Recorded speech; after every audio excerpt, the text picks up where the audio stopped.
Hello, everyone. Welcome to Next Level Coaching with Rick Rassier. I'm very excited that you're here today, and I'm even more excited that you're ready to take your life to the next level. For my first podcast, I thought I'd take some time to introduce myself. I think it's helpful to know something about somebody before they challenge you or share a message. This introduction will be a biography of sorts. I'm hoping it doesn't get too long, but at the same time, learning about somebody's background may be necessary to establish the credibility that I feel is essential for those who would invest their time as listeners. Those of you, coaches or athletes, management or employees, who have gone through training with me in the past might be interested in some of the things that shape my perspective about life and taking it to the next level. At the end, I'll share what type of content you can expect from future podcasts. I grew up in St. Joseph, Minnesota. St. Joseph received a great deal of press over the last 25 years because of one of the most publicized child abduction cases in the country. Jacob Wetterling was taken in my parents' driveway. Growing up on the farm, I had 5 brothers and 3 sisters. We had 10,000 laying hens and dairy cattle. So there was always something to do. One of the things I learned from the farm, what needed to be done, needed to be done. And how you felt didn't really matter. For example, in the morning at about 4:30 or 5 o'clock, my dad would wake us up to open the nest in the chicken barn. Our chicken barn was big, with 10,000 chickens, as I mentioned, 300 feet long and 2 levels. We couldn't turn on the lights, and we had to walk through the whole barn, dropping the red slats that kept the chickens from sleeping in the nest, and more importantly, kept them from taking a dump in the nest because then the eggs would be dirty. What we dreaded most was out of nowhere, the roosters would charge, all out, with their chest or even worse, trying to do damage with their talons. I never felt like doing this job. It just needed to be done. No questions and no excuses. That work ethic would definitely prove beneficial throughout my life. Many of the teams I work with presently, I'll challenge them with one of the most powerful words in the English language, initiative. Many athletes know 1 or 2 or 3 or 4 things that they could do, flexibility, core strength, endurance, movement skills, or others that would make them better, but do they do it? How many high school, college, even professional athletes come into their season the best shape of their life? That work ethic that I picked up on the farm is definitely one of the top 7 characteristics of athletes or people in any walk of life who are successful. The farm kept us busy, so other than my freshman year in high school, when I got to play baseball, I couldn't go out for sports. I went to Apollo High School in St. Cloud, Minnesota, and was fortunate that the modular scheduling allowed me to take multiple electives. Some of my peers called me the FIAD guy because I was always playing table tennis, badminton, basketball, doing gymnastics, and other sports. During parent-teacher conferences, my mom went in multiple times to share her concerns with the FIAD staff about me wasting so much time in the gym. What would I ever do with sports? My senior year, I took a volleyball elective every quarter and caught the volleyball bug. I couldn't get enough of it. After high school, I did nothing but train, study strength and conditioning, work on my volleyball skills, and school at St. Cloud State University. They joked about naming a wall after me because of all the time I spent working on my ball handling skills against the wall. In the early 80s, I helped start the Northern Intercollegiate Volleyball Conference for men's clubs teams and played and coached on the team in addition to working as an assistant coach for the women's volleyball team and the strength and conditioning coach. People often ask how I started with the one-man volleyball concept. During the summer of 1982, I ran a strength and conditioning camp in conjunction with a volleyball camp at St. Cloud State University. At the end of the camp, I invited athletes to my place for a grill out. We had hung out for a while, and some of the guys from one of the area schools started talking about volleyball and how they had beat their girls' volleyball team at school, and they were a very good team. And I'm thinking to myself, well, they're just playing garbage ball. That's why they beat them. But they kept on going. They said, we could beat your men's club team at St. Cloud State. And I'm like, oh, Not a chance, guys. Well, it came down to me just saying, guys, I could probably beat you by myself. We actually went over to the university that night, played 2 games, and we had a bet on if I beat them, they would all have to take me out to eat to Bonanza Sirloin Pit, which was my favorite restaurant at the time. And if they beat me, I'd owe all of them a meal at the same place.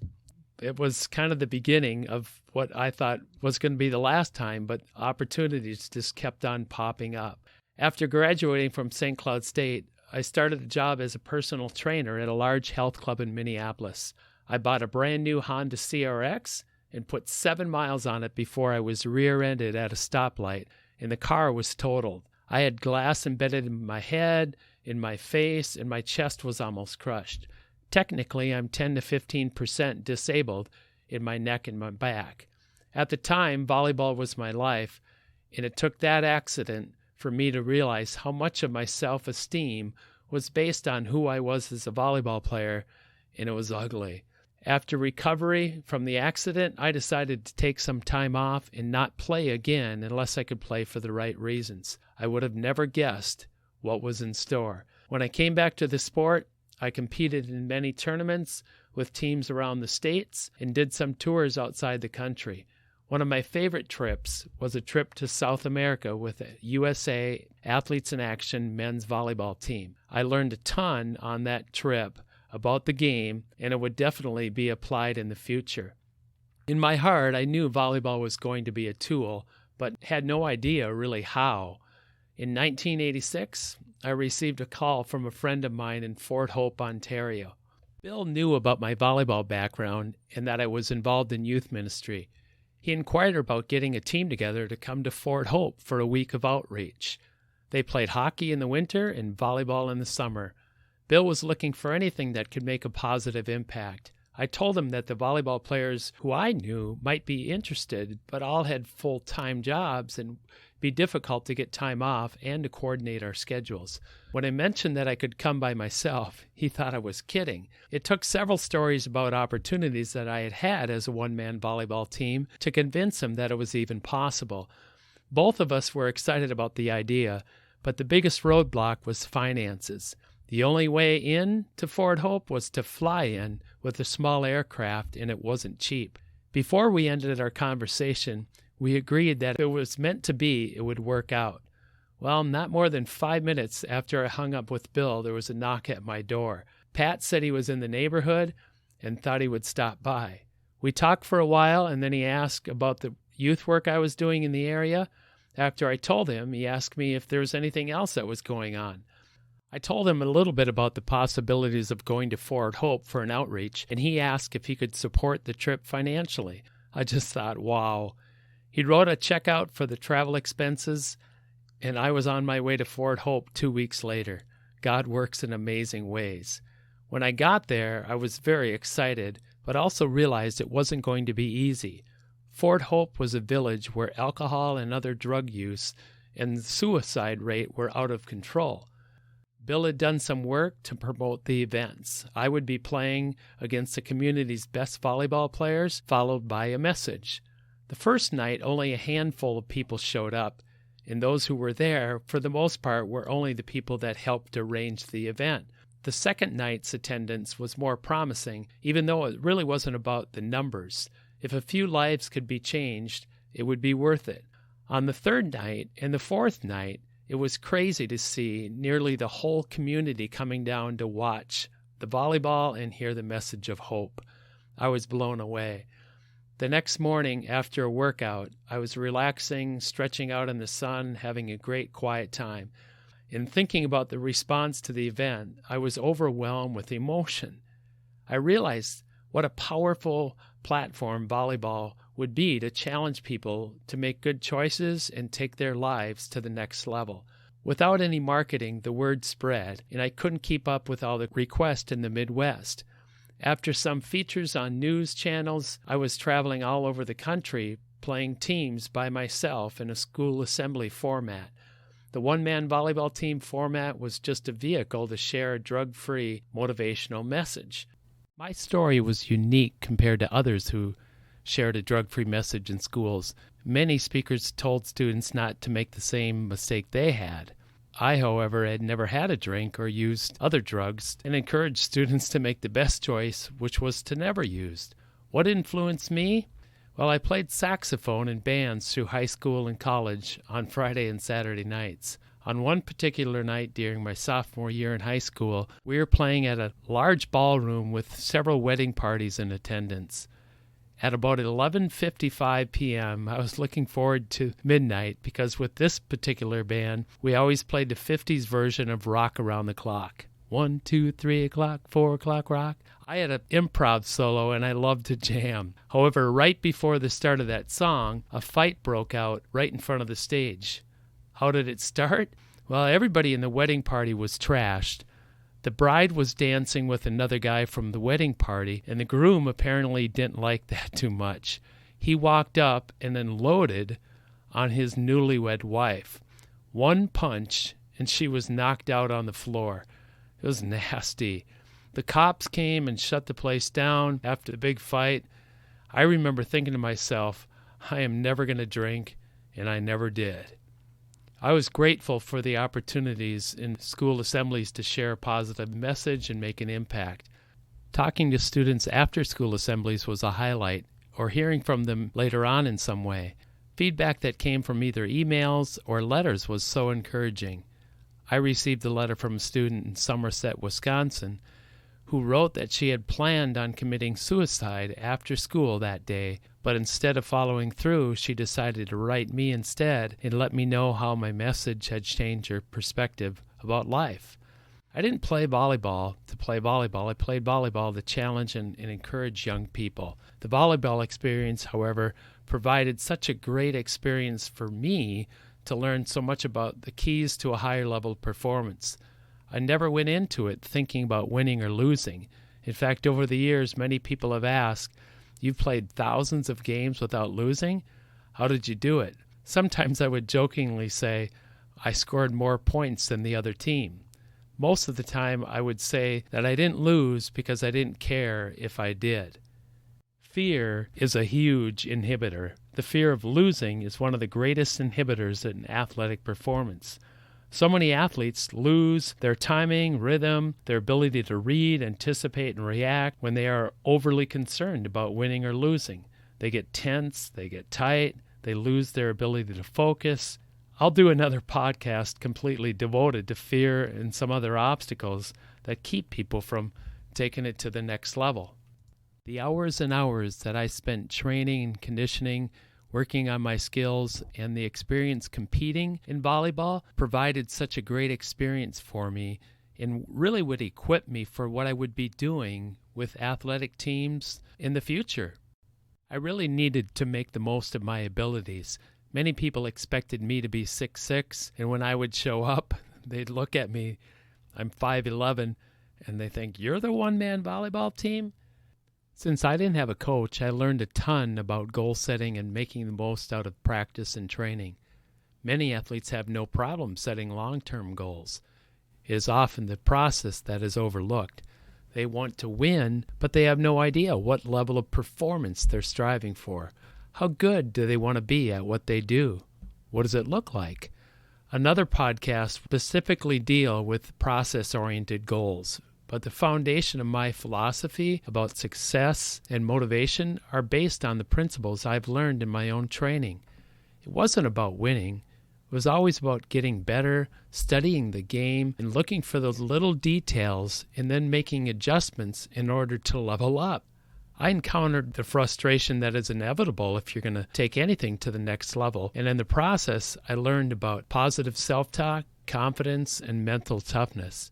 In wanting to make the most of every minute, I also needed to be completely engaged in what I was doing in practice. To many, John Wooden, former basketball coach at UCLA, is the greatest coach of all time. He said 5 minutes of focused practice is better than an hour and a half of going through the motion. I put myself in game scenarios all the time and learned to maintain focus in pressure situations. In my book, Take It to the Next Level, Finding the Keys to a Higher Level Performance, I share a story about one situation where I was up against a very skilled high school team. Several guys and girls on the team had full-ride Division I scholarships. At one point before the game, I just stood in the corner of the gym and watched them warm up. Very impressive. Two of the guys were thumping the ball down inside the 10-foot line and up into the rafters. A camera operator for a local news station approached me before the game and said, "I have no idea how you're going to do this." The crowd was fired up. When I took the court on one side of the net and 6 players on the other side of the net, 2,500 kids started chanting, "Overrated, overrated." I remember flying home from that trip thinking about how loud it was before the game started, but once the game started, I didn't hear a thing. It is very difficult to be confident if you don't believe in your abilities. That confidence doesn't come without preparation. One of the biggest obstacles in any pursuit is negative self-talk. Many people literally talk themselves out of doing things that they're very capable of doing. As soon as the negative self-talk kicks in, they lose their determination, their intensity, enthusiasm, and focus. Everything you need to take it to the next level. I've had one rule with the training I do with teams for over 18 years: no put-downs. You may think that it has a lot to do with how people speak to each other, but it has more to do with how you talk to yourself. Negative self-talk is definitely an issue that will be addressed in another podcast. Thomas Edison said, "If everybody did what they were capable of doing, we would literally astound ourselves." My interpretation of that, you'd blow yourself away if you did what you were capable of doing. Level Up has everything to do with helping you take it to the next level and find out what you can do. For about 20 years, I was able to travel around the country doing school assemblies and other events with the volleyball. It was awesome, but traveling so much, in addition to working as a personal trainer at several health clubs in the mid-'80s and then teaching and coaching since 1989, was a bit too much with a family at home. Plus, it got to the point where I was getting many calls from schools, not so much for my message, but because they wanted to see if their volleyball team could beat me. I didn't want students to remember what I could do. I wanted them to be challenged by what they could do. As a coach, I had taken several of my teams to different challenge courses. It was always a great experience, but I always thought it could be so much more. I found myself thinking about how some of the experiences we had applied to teamwork, motivation, and other things related to performance. When my wife, 4 kids at the time, and I moved to a piece of land in the country with 10 acres, my interest in experiential learning kicked into a high gear. We had beautiful 90-foot white pines, and I was determined to build a high ropes challenge course on my property. For over a year, I researched experiential learning and facilitating groups. Experiential learning is all about participating in the message instead of just listening. I hear and I forget. I see and I remember. I do and I understand. People are so much more likely to apply the lessons. I found the safety guidelines for building a high ropes challenge course from the Association of Challenge Course Technology a bit intimidating, and I was told that we wouldn't be able to find a homeowner's policy that would allow such high-risk activity. Long story short, I received a $10,000 grant from Central Minnesota Community Foundation, and with donations and deals that we'd received from various people and companies, we're able to build what I thought was likely the best challenge course in the Midwest. Another situation where God worked in amazing ways. You can find my website pretty easy online and go to the challenge course link for pictures. We had about 125 groups out every year for 7 years, and it was incredible watching lives just being transformed over a course of 3-4 hours.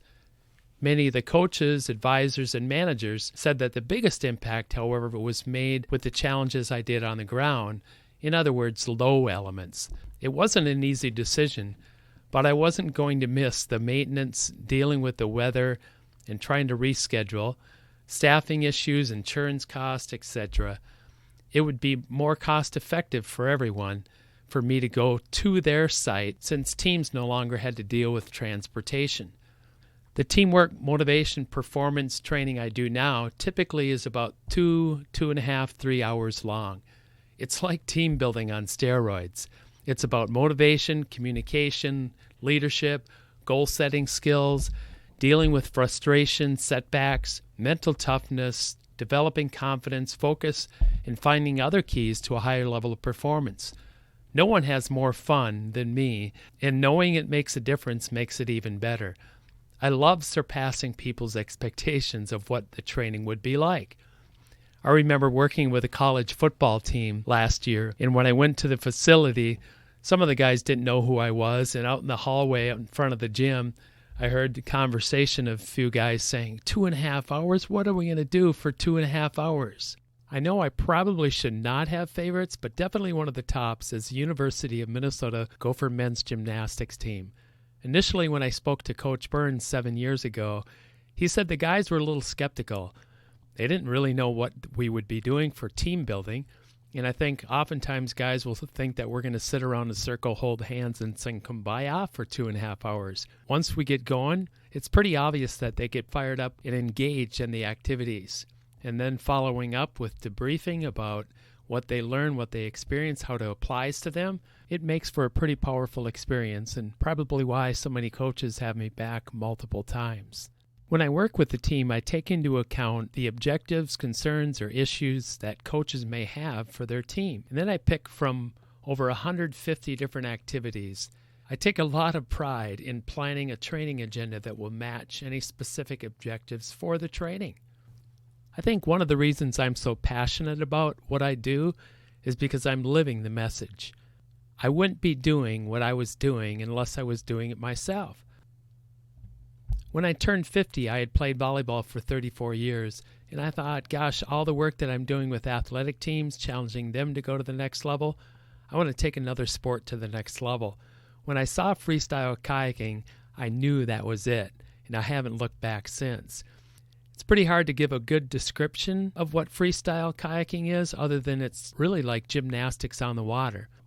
Freestyle kayaking, and another sport that I picked up about a year ago, is really like research for me. The process of studying the game, watching others, looking for those details, making adjustments, is right in line with what I challenge athletes to do all the time, and it just makes me more passionate when I challenge them. Speaking of passion, I've always been pretty passionate about what I do, but when I died 5 years ago, I think that went to another level. My new life theme? Every minute has a purpose. The minutes have certainly flown by as I've shared a bunch about myself. I hope that it's valuable information to learn a little bit about my journey and what my passion is if you choose to listen to future podcasts. Speaking of future podcasts, I'll cover a variety of topics and tell lots of stories from crazy experiences over the years. Some of the things I'll address, 5 things that you need to take it to the next level. How do you respond to frustration? Mental toughness is priceless. Keys to sustaining motivation and determination. In other words, learning how to celebrate progress. Misconceptions of hard work. How coachable, teachable are you? How big is the gap between what you want and what are you willing to do? Match your effort with your dreams. Don't miss out on the power of encouragement. 5 things parents should do and 5 things they should definitely not do. Developing confidence. Your attitude will determine your altitude. I'll talk about goal setting, focus, visualization, developing a vision, recognizing obstacles, leadership, just to name a few. If there is interest, I hope to share details of maybe 25 time-tested activities that you could use with your athletes, your employees, your staff, and I'll provide visual aids through YouTube. That would be great resources for those who might tap into an option like that. My purpose of this podcast is to inspire, motivate, challenge, and encourage you to make the most of your life and those around you who may be looking up to you for direction. Level Up is for anyone, not just athletes, since the principles will apply to you as you pursue the next level in business, your career, personal fitness, finance, faith, etc., etc. My hope is that it makes an impact. Thanks for listening. Have an awesome day.